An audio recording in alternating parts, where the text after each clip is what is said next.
Good morning, beautiful soul tribe.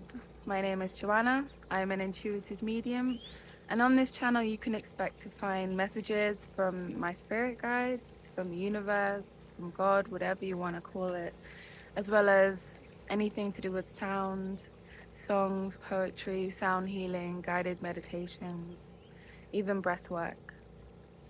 And so I invite you to follow me on this journey as I bring to you and deliver to you exactly whatever it is you need in a certain moment.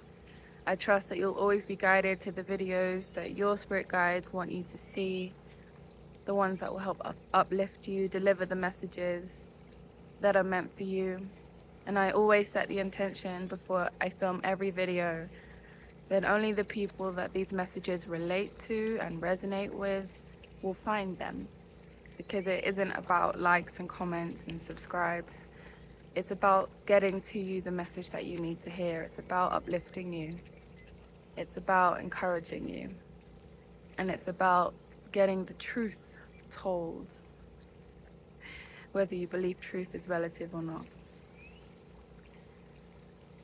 And the message that just came through when I said that was, beauty is the only truth. I'm currently sitting in front of a stunning sunrise. It's about 7 a.m. on, what day is it? It's Tuesday, I believe. The day that Mars enters Aquarius and forms a conjunction with Pluto, the planet of transformation and death, is now meeting with the planet of war and aggression.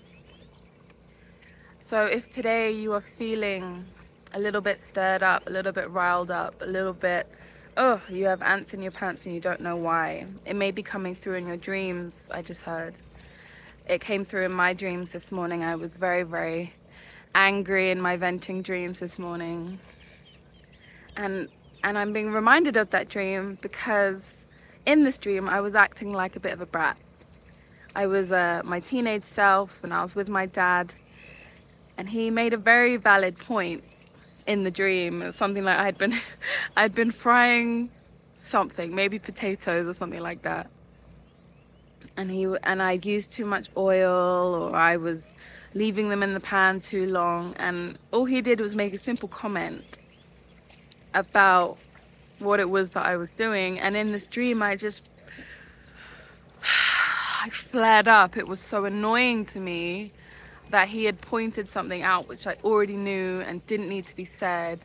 And I was just, in this dream, I was just so angry. And I learned recently that morning dreams like that, especially when they're high intensity, high emotion, are called venting dreams. And it's your body's natural way of processing emotions that you haven't been processing in your day-to-day life. And I feel within a lot of you, so I'm tapping into the collective right now, the messages are coming through. And when these messages come through and I tap into this energy grid, collective, morphogenetic field, whatever you want to call it, I feel it in my body. And right now I'm feeling this anger re-stirring in my chest. It's like frustration and exhaustion tied in with anger. And even getting angry at the boat now passing by, which is making a lot of noise. Angry at the amount of noise that I'm surrounded by. And if you guys have seen some of my previous videos, you know that in Guatemala there is no place to hide from the noise. Even when you come down to watch a peaceful sunset on a stunning river, there are birds singing, pumps going off, boats driving by, people yelling. And I'm feeling this anger like a palpable sickness in my chest. And that's how it feels. And so some of you watching this, you may be feeling extremely distressed, extremely riled up. When you turn on your TV screen, all you see is war, all you see is corruption. Yeah, unspoken corruption that we can all see, but no one is highlighting. No one's doing anything about. We see children on our TikTok screen, having bombs dropped on them, people killed by the same people waging advertisements in the Super Bowl and being allowed a world platform and a world stage even though they are committing atrocities. Anger with your neighbor because they have different views from you. Anger with people who keep poking your trigger points and not seeing that these people are a gift because they are bringing forth what it is that you within you have got to work on, have got to face, have got to focus on, have got to see. And anger, I always say, is a cover emotion. It is a sensation in the body that arises to cover up feelings like sorrow, like sadness, like intense grief. And I'm feeling it now, like I really feel like I want to cry and my eyes just started watering when I said the word grief, because anger is just grief that doesn't know what to do.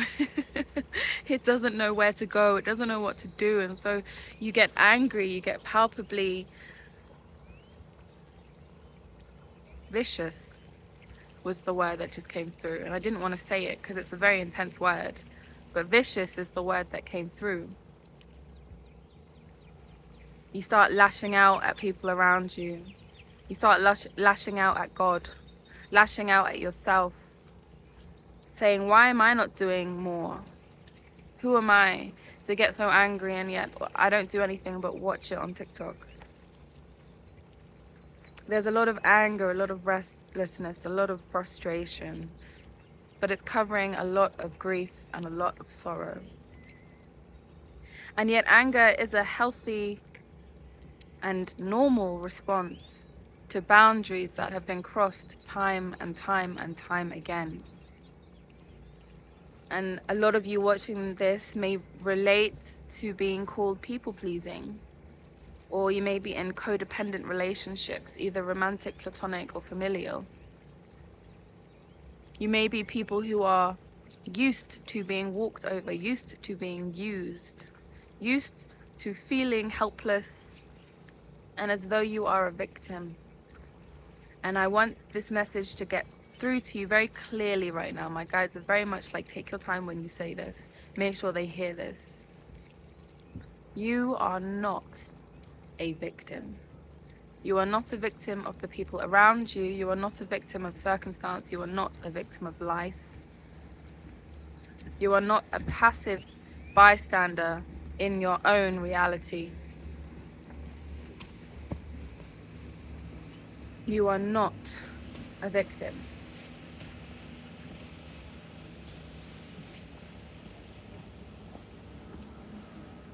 Victim mentality, victim consciousness is one of the most widespread diseases that we have on this planet at the moment. Victimhood, victim consciousness is what is leading to this collective anger. We have whole, I don't know why the word bodies, but whole bodies of people who have been in victim mentality for generations, whole cultures. And rightfully so. That's in my opinion, not in, that didn't come from spirit, that came from me. So take that as you will. But there are people who have been marginalized. Whole bodies of people have been marginalized, victimized, forced into slavery. They've had their homes pillaged, their countries taken over and colonized. There is a deep, I'm feeling it like, it's weird, I'm feeling it like beneath my left ribcage. It feels like a fist, like a crunch, like people have had this done to them. They've been crushed. And yet what is coming through is that although this anger is justified, in order to transcend, in order to ascend, these bodies of people, because remember, the body is a sentient being, it is sentient life. Your body is your intuition, your body is what you feel. When you have an emotion, it's just energy running in motion through your body. When you have an emotion, it simply can be boiled down to a sensation in your body. And right now, collective bodies are feeling the sensation of anger because of long unexpressed grief, victimhood, and oppression.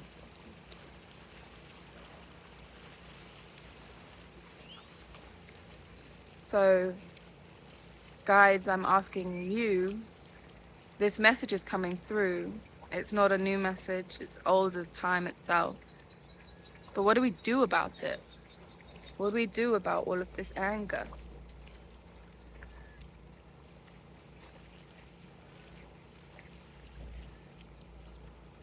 I'm being guided to tell a personal story, which is going to make me look very insane. But I'm being guided to say it. So I was recently in the United States of America, and through circumstances so random that I won't even get into, I found myself in Tulsa, Oklahoma, on the night of a full moon eclipse. This was last year, last October, literally Halloween. And I went out that night and got absolutely shit-faced. I'm not drinking alcohol this year. I don't want to drink alcohol this year. It's been since the beginning of January and I'm going strong. But I got shit-faced last Halloween, last October. And the night of Halloween was eventful in itself. I went to a very cool American party. I got to experience like proper American Halloween. Everyone dressed up, a huge haunted house, that sort of thing. But it ended in tears. And I ended up outside the place where I was staying after a huge argument with the people I'd been staying with. And somehow the tears were unrelated. And I had my headphones on and I had one song on repeat for hours. I don't know how long I was out there. It was cold. At one point a man came over and asked me if I was okay. And I had to be like, oh my god, it's fine, I live here. And this one song was by Sam Cooke called A Change Is Going to Come. A change is gonna come. And I know change gonna come. That one. Over and over and over in my ear for hours. And I was weeping inconsolably. I was bawling my eyes out on a random dark street under a full moon on Halloween in America in Tulsa, Oklahoma. And what came through for me very strongly, oh, and it's bringing tears to my eyes right now. What came through very, very strongly was that the grief of my ancestors was coming through me. It was being expressed. It was being expressed through me. The atrocities that had happened in that land. And at the time, I was uneducated about what exactly had gone down in Tulsa, Oklahoma. But for those of you who do not know, Tulsa, Oklahoma was a place where the most wealthy Black Americans were living once slavery had ended. And you can find out more about it. I'll put a link to some informative information about it down below. But it was known as Black Wall Street. And what happened was that a white mob ran through Black Wall Street and burnt it to the ground. And I didn't know, I found this out like 2 weeks ago because I saw a TikTok about Tulsa, Oklahoma by a Black lady, and she was explaining what happened. And only in that moment did I know exactly what I had been going through when I was having what I thought was a psychotic break. I was feeling the grief, the sorrow, the pain, the fear, and the anger of my people. Because when events happen like that to the collective body, they attach themselves to the land, and the land retains it. Just like water holds memory, land holds memory. And you may feel it sometimes when you go to places where awful things have happened, maybe like Auschwitz. And you feel the energy of what happened there. And the reason I was guided to explain that story to you is because the answer to the question, what do we do about the collective anger that's in our collective bodies? What do we do about, oh, I'm getting hot. What do we do about all this grief?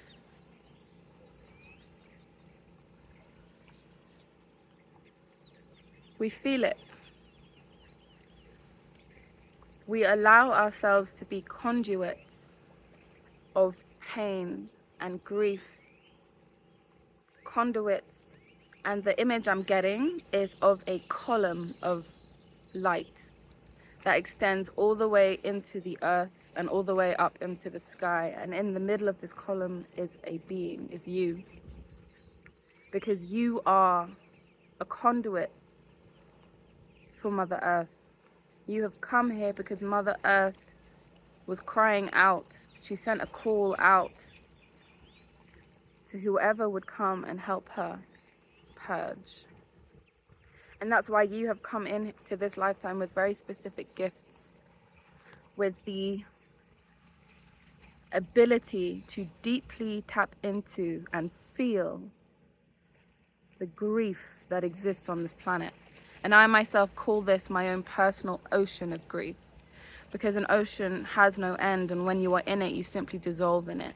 And that's how it can feel sometimes when you tap into this ocean of grief, like you have completely been absorbed and dissolved into an ocean of grief. And the only way out is through, is to feel, because feeling, it transmutes. When you allow your heart to feel a grief that may not belong to you, that instead belongs to the earth, belongs to an oppressed people, when you transmute it, when you feel it, you're transmuting it. And when you're transmuting it, you are releasing it from the earth. You are changing it. You are literally an alchemist. You are a scientist. Your body is alchemy.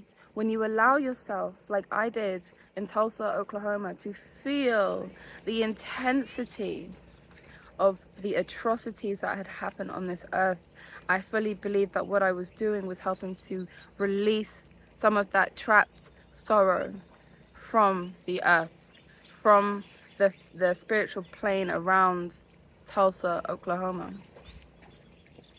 I was tapping into the grief of my people, but in a more general sense, I was tapping into the grief of the earth, for the earth is where my people's blood was spilt. And when I say my people, I mean human beings.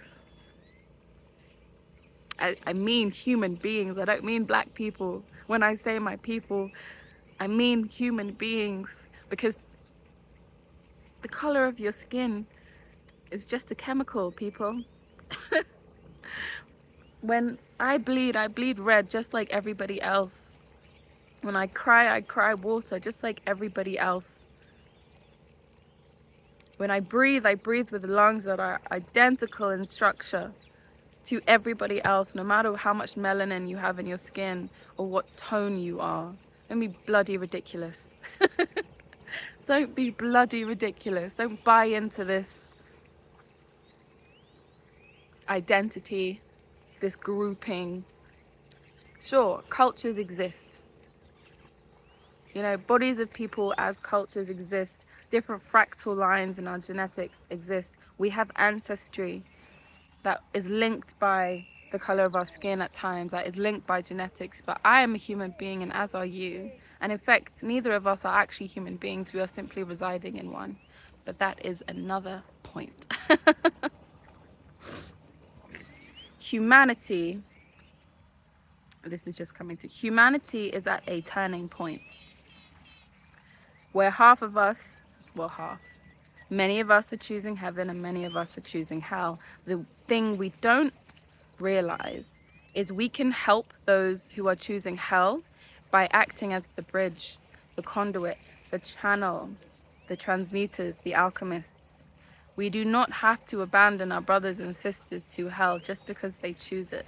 Now, we cannot force anybody to see heaven when they choose to see hell, but we can transmute collective sorrow, collective grief, collective anger. We can feel in our physical bodies the emotions that are keeping a lot of people in density. And you may have heard something like, for every one meditator, every time one person meditates, it holds space for 1,000 to raise their vibration. When one person becomes conscious, it holds space for thousands to raise their vibration and also can't become conscious, because like I said, we are alchemy, we are scientists. And what happens in science, when you light a match and there are matches lined up in a row, if you light the first one, the rest will catch fire. So it may look hopeless. You may be grieving because it looks like nothing is changing, but my friend, it just takes you. It just takes you feeling. It takes you transmuting. It takes you owning up to your own internal conflicts, your own triggers, because those triggers are there to serve you. They are there to help you tap into what you are not looking at. Because I'm telling you, if you are watching this video, then you are an alchemist, you are a transmuter, you are a conduit, you are a bridge, you are the light beam that goes down into the center of the earth, takes in the darkness and transmutes it up into light and releases it into the atmosphere. And all together, we are changing the world. We are releasing density. We are increasing frequency. We are rising. We are increasing our own vibration. And every time you let something go, the whole earth rises with you. No matter how small you think it is. A little tear here, a little bit of laughter here, because I truly believe that we can transmute with more than just tears. I really believe that laughter is one of the most powerful forms of transmutation that exists.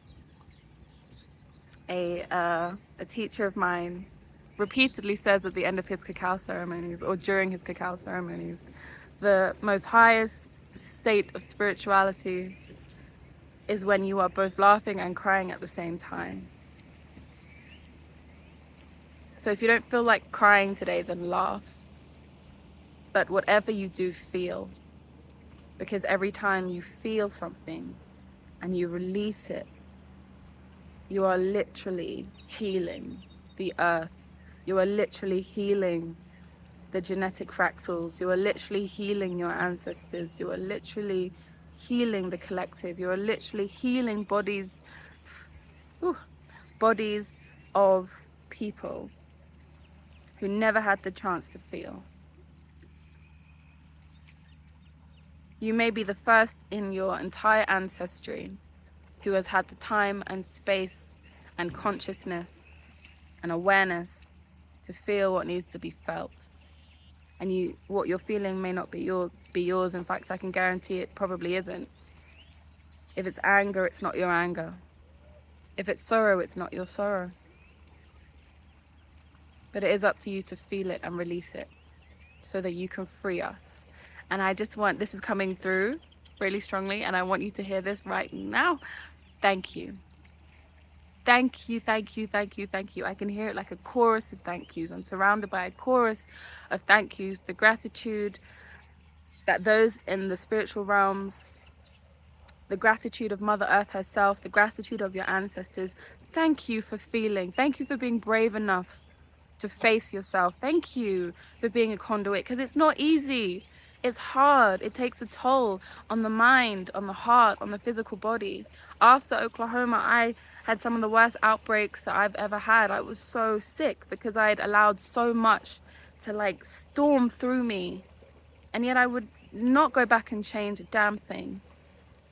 And your guides are saying thank you. Your ancestors are saying thank you for your bravery, for your courage, for your ability to feel, for your acceptance of your gifts, for even staying long enough to watch this video, all 25 minutes of it. Thank you. Thank you.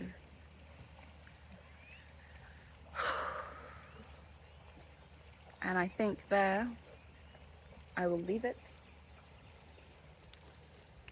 I'm gonna go make myself some breakfast. I'm giving a few massage sessions today, Reiki Kundalini with Shiatsu massage. I'm gonna go help some people transmute. So, I love you, I thank you, and I hope you have an amazing day. Goodbye.